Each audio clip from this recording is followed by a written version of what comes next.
friend. Welcome back to Freedom Practice with Jen. I'm Jen Wallace, and I'm really glad you're here. I'm in Bend, Oregon, and it's still kind of chilly and wintry here. And I'm outside because I really feel more grounded and present when I'm outside. There might be a few noises here and there. I'll let it be a little messy, but I hope you enjoy today's practice. And this week's practice is practice number 6. We're over the halfway mark. But I hope you're realizing that there's really no limit to freedom practice. These practices are just 10 of the practices that I have found really beneficial. I've used myself and shared with others, and it's just about staying connected to ourselves and grounded in who we are so that we can live lives true to who we are. That's the whole point, in my opinion, of living, is showing up true to who we are. And in that way, we can create the world that we want to live in. You know, the world needs us all to show up as who we are. So that's our freedom. And it is a practice, because there's a lot around us that can send us off track and send us away from ourselves. So we're just practicing. All right, good. So I hope you have your journal with you. We're going to journal today. And you're comfy and in a place where you can really focus on your freedom and practice. All right, I'm going to lead you through simple breathing 3 times 3 from last week. And just to give you another practice at it, maybe you tried it last week, but it really helps relax the body. I often use it before I meditate. And I don't know if you've tried meditation or thought about it, but it's hard to just go from busy to just sit and meditate. And so I use this as kind of a grounding and a relaxation before I meditate. And meditation can be 1 minute, 2 minutes, 5 minutes, 10 minutes. You just take turtle steps into what you need. Okay, so I'm going to close my eyes. We're going to slow everything down, just as we always do. I'm just softening in the body. Excuse me. And let's just begin by taking a breath in the nose, always in the nose. And just releasing, exhale. Just open the chest, inhale. Exhale. Just another breath.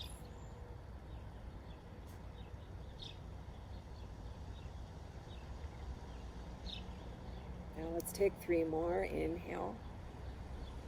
To exhale, I'm going to go to my feet. Just feel my feet, my ankles. Just connecting, coming into the body. Inhaling. I'm going to come to my hips. Just feel my hips in the chair. Inhaling again. And I'm just going to really open my heart, broaden through the collarbones. Now inhale, coming up to the top of the head. And now I just melt all tension down the face, the jaw, the neck, the shoulders. Just keep exhaling and releasing down your body.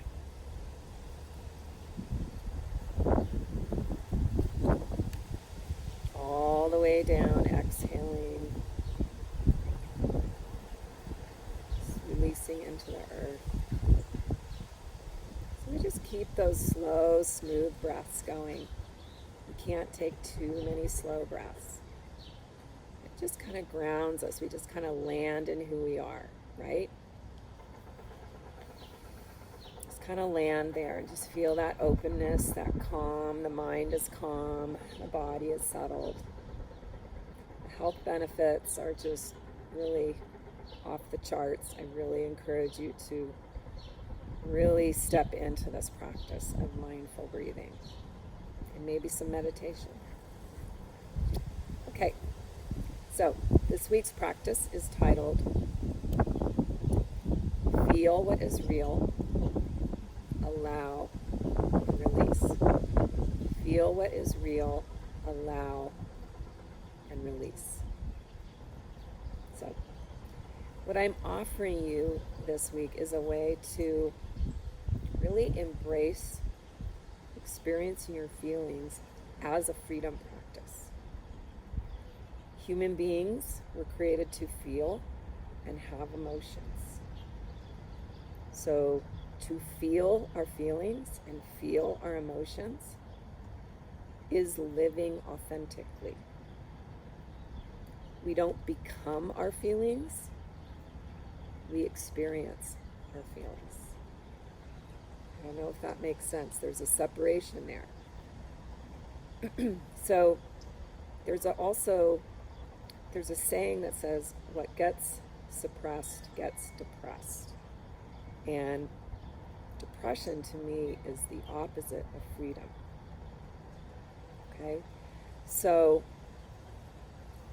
it's my experience that when we can fully allow ourselves to feel and really name what we're feeling and allow it means we give it space, we expand around it, even if it's uncomfortable or even if it's beautiful. Let's give it space and feel it. Honor what we're feeling, what we're experiencing. And then it will release. We'll move through it. Our feelings are not who we are. It's something we are experiencing. So I like to look at feelings too as like a landscape. And there's a beautiful forest near my home, and I walk through it. And you know, there's the grasses, there's the old growth trees, there's the dead stumps, there's the dirt, you know.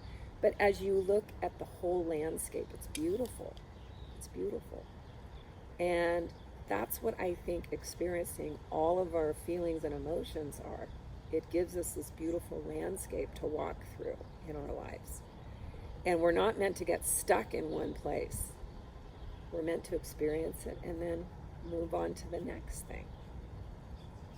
So I hope that's making sense to you.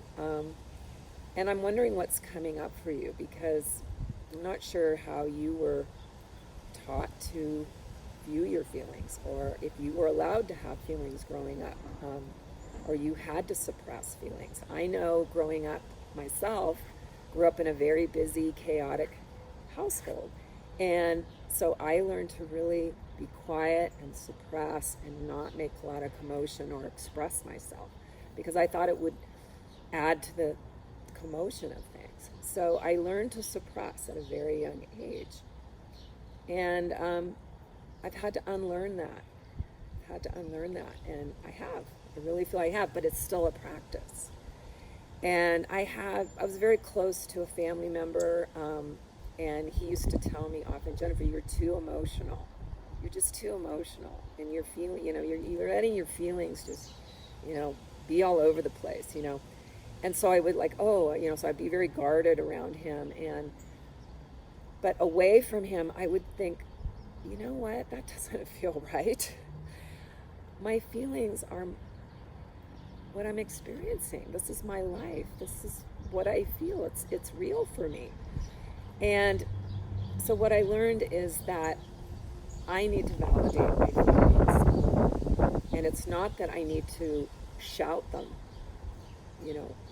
out in the world for everyone to listen to. But it is important to show up in the world, and also to validate your own feelings and be in charge of that, and not let other people be in charge of validating whether you can have a feeling or not, or whether you have time to feel, or whether you should feel. This is your responsibility to allow yourself to feel and honor what you're feeling. And a lot of times, when you get to that place of releasing these feelings, there's kind of this open, peaceful place. And in that place, sometimes it's just, we're in this peaceful place now. Or it could be gratitude. Or you get to a place where some wisdom comes up and it's like, well, what was behind that feeling? Well, what triggered that feeling? And we get to know ourselves better. So feelings are very much a freedom practice, feeling them fully. I want to read a little bit from Mark Nepo on the subject. And I'm going to share a little bit with you. I had an event happen in my life recently and really had a lot of emotion and feeling come out.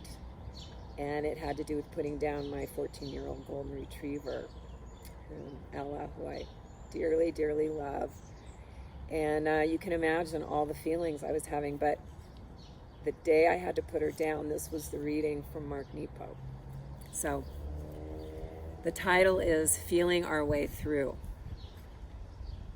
Underneath, there is only one emotion. I used to struggle, fighting off sadness or trying not to be anxious. But as most of us learn, once that drop of melancholy or unrest beads on the heart, trying to feel anything else is denial.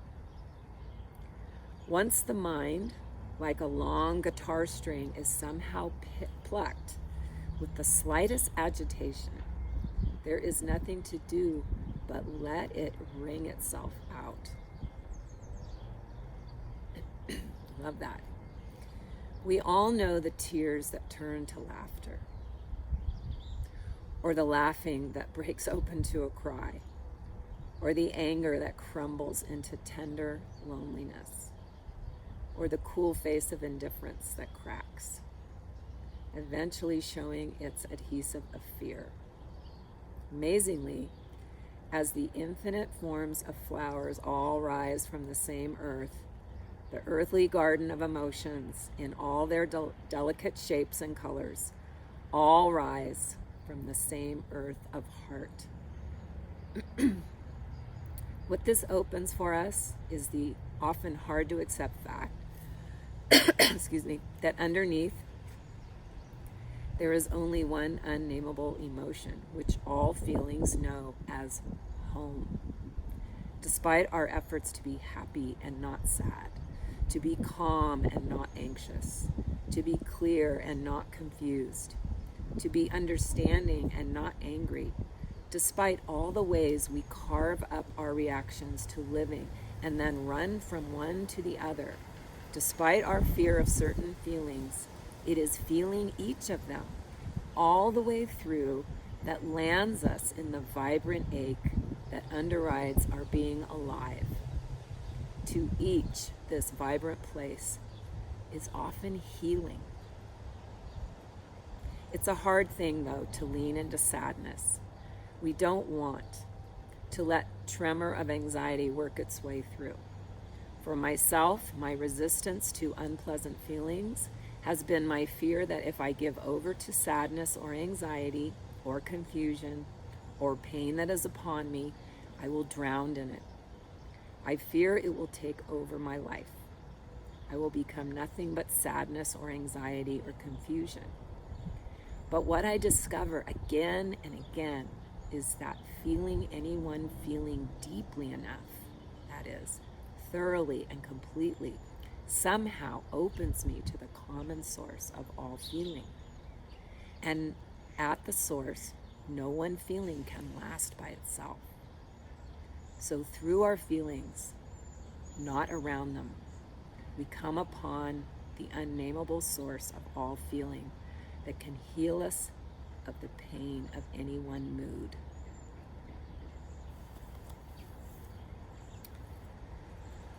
Yeah, through our feelings. Asking you to go through your feelings, embrace them and honor them.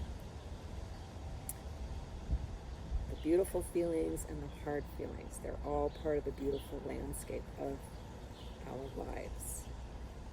So this week, of course, or this last week, I had to put down my dear dog, and you can imagine the landscape I was walking through. So, you know, we have to feel, I think, one feeling at a time. So I would just, you know, whatever was really center in front, I would just slow down. I would name what I was feeling, you know, this loss. And often, you know, feelings are energy, and heavy feelings, they land somewhere, usually in the body. So I'd kind of feel where it was in my body after I named it. And then I would just kind of breathe and be with it. Sometimes tears would come. I would just allow, this is loss for me, this is loss. And I would allow the tears, I would allow it. And there's no time limit on how long this takes. But I would give myself time to let this empty out.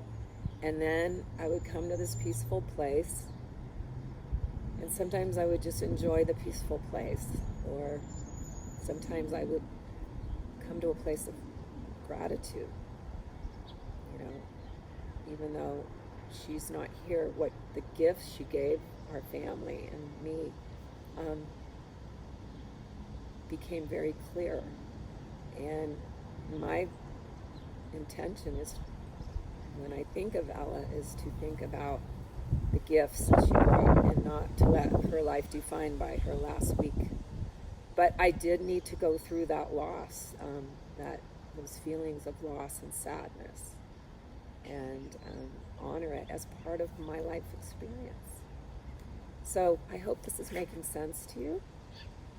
It's simply to slow down, to sense, you know, turn inward, slow the breath, and just check in. What am I feeling? And if you're having a strong feeling, to name it, give it a name. It's sadness, this is anger, this is love, whatever it is. And then allow it, make space for it. Find where it's located in the body and send compassion, send breath to it. Allow it, be empty. And then it will release. And I also want to say that during this time of losing my dog, I did process my grief with other people also. I did a lot of internal grieving myself and feeling, but I also leaned on my friends who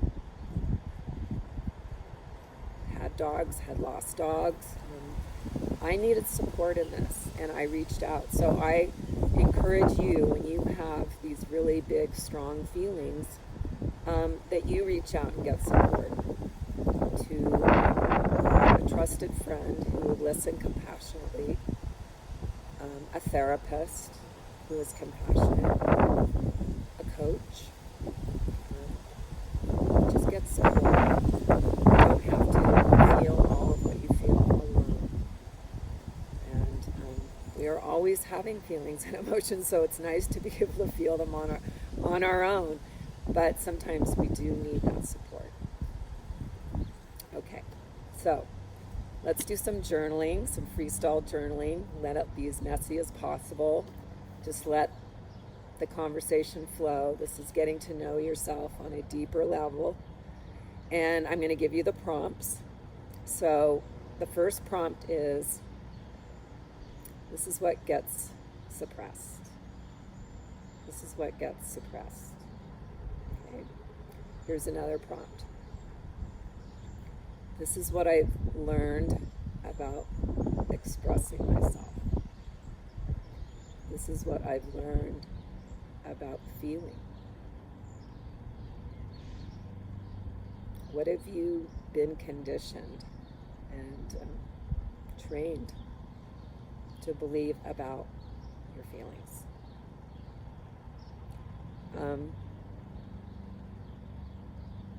If I were to allow myself to feel,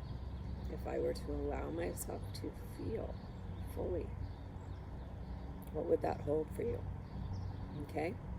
So, journal for 5 minutes, 10 minutes, Maybe you want to do it after the video. I don't know. This is the freedom of these freedom practices. But if you want to stop the video, I'll see you in just a few minutes.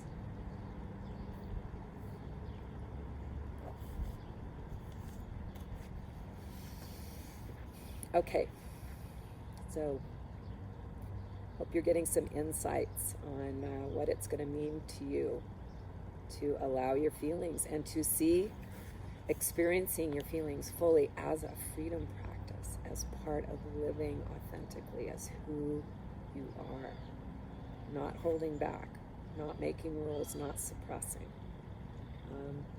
and validating your own feelings. Yeah. All right, let's write an intention statement. So I always love that one. I give myself permission to fully feel. Release. I give myself permission to fully feel what's real. Okay? Whatever lands with you. Maybe by now, as you're doing these practices, an intention comes to you. If you're somebody who rushes through your feelings, it might be, I give myself time and I honor my feelings. Okay. So play around with those. All right, this is your practice this week. You know what to do. Slow down. Check in with yourself. Feel what is real, not what somebody else is telling you is real, but what is truly real for you. Name your feeling. Create space for it. And maybe it's lodged somewhere in the body. Just go to that place. And then just surround it with breath, with compassion, and just allow it and honor it. And then it will release. And at the end of that, there'll be this peaceful space for you. And you can do whatever feels best. Maybe some wisdom will come to you. You'll get curious about the feeling. You'll have gratitude for whatever brought this feeling up. That it taught you something about yourself. Or that you just you allowed yourself to experience love, joy, beauty, whatever it was, whatever the feeling was, you allowed yourself to really feel it. That's what this is about, being present and really fully living true to who we are. Okay. Onward, freedom warrior. You know what to do. Feel what is real. Allow. Release. Be well and be safe.